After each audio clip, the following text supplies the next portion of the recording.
469 उमेदवार, 80 जागा आणि अख्ख्या अकोल्याचं लक्ष. कुणाचा गुलाल उधळला जाणार आणि कुणाची पाटी कोरी राहणार, फैसला आता अगदी जवळ आलाय.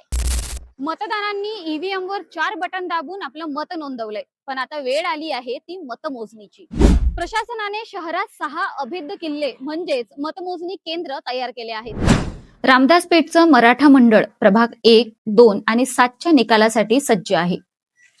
जिल्हाधिकारी कार्यालय धान्य गोदाम प्रभाग 3, 4, 5 आणि 6चा फैसला इथे होईल.